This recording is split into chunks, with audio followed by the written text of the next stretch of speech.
أعوذ بالله من الشيطان الرجيم بسم اللہ الرحمن الرحیم۔ شروع اللہ کے بابرکت نام سے جو نہایت ہی رحم کرنے والا اور بڑا مہربان ہے۔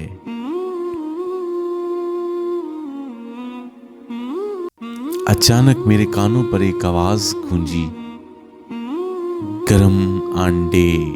تقریباً 15 سالہ لڑکا بازار میں آوازیں لگا رہا تھا، لیکن آواز لگانے سے ہی لگ رہا تھا کہ بیچارہ ابھی اناڑی ہے۔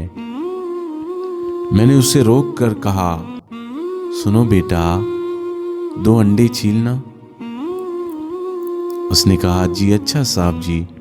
اس نے ہاتھ میں پکڑے کولر کا ڈھکن کھولتے ہوئے کہا۔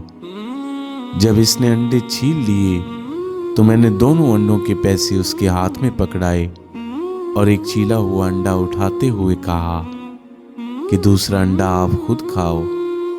اس نے خوشگوار حیرت سے مجھے دیکھا اور کہنے لگا، صاحب جی، اکثر لوگ جب 2 یا 2 سے زیادہ انڈے لیتے ہیں تو مجھ سے رعایت مانگتے ہیں، کبھی کبھی تو خرید پر بھی دینا پڑتا ہے۔ آپ کیسے انسان ہیں صاحب جی؟ بات ادھوری چھوڑ کر وہ دائیں ہتھیلی سے اپنی نم آنکھیں صاف کرنے لگا۔ میں نے اسے گلے لگا کر چوما، پیار کیا اور انڈا اپنے ہاتھوں سے کھلا دیا۔ وہ تشکر سے لبریز آنکھوں سے مجھے دیکھتا ہوا پھر بولا، کیا آپ کو پتہ ہے صاحب جی، میری ماں محلے کی آخری نکڑ تک میرا کولر خود اٹھا کر میرے ساتھ آتی ہے اور بار بار یہی کہتی رہتی ہے کہ جب رات کو زیادہ لیٹ ہو جائے تو جلدی لوٹ آنا، تیرے آنے تک مجھے چین نہیں آتا، اور جب لوٹ کے جاتا ہوں تو ہر رات اسے دروازے پر ہی پاتا ہوں۔ صاحب جی، کوئی ماں بھلا سردی میں بیٹے کو باہر بھیجتی ہے کیا؟ نہیں نا۔ لیکن والد صاحب کے فوت ہو جانے کے بعد کمانے والا جو صرف میں ہوں، سکول سے آتے ہی کولر اٹھا کر انڈے بیچنے نکل پڑتا ہوں اور رات گئے تک بیچتا رہتا ہوں تاکہ گھر اور میرے سکول کا خرچہ نکل سکے۔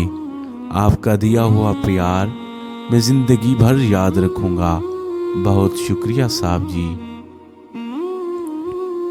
اس نے کولر دوبارہ کمر پر رکھتے ہوئے کہا۔ میں نے اسے کہا، جیتے رہو بیٹا، اللہ تعالیٰ آپ کی تمام مشکلات آسان کرے۔ اس کی دکھ بھری داستان سن کر میری آنکھوں کے گوشے بھی بھیگ چکے تھے۔ میں حیران تھا کہ بیچارہ دکھ سے اتنا بھرا ہوا پھر رہا تھا۔ تھوڑا سا پیار ملا تو بنا پوچھے ہی سب بتاتا چلا گیا۔ میرا من کر رہا تھا کہ اس کی امداد کروں، لیکن خالی جیب میرا منہ چڑھا رہی تھی اور میں سوچ رہا تھا کہ بھلے ہی ہمارے پاس کسی کو دینے کے لیے دولت نہ ہو، لیکن در در کی ٹھوکریں کھاتے ان جیسے انڈے، کلفی اور چھوٹی چھوٹی اشیاء بیچنے والے لوگوں سے رعایت کروانے کی بجائے اگر پیار بانٹا جائے تو شاید ان کے دل سے نکلی دعا عرش معلیٰ کو ہلا کر رکھ دے اور قبولیت کی سند لے کر ہی لوٹے۔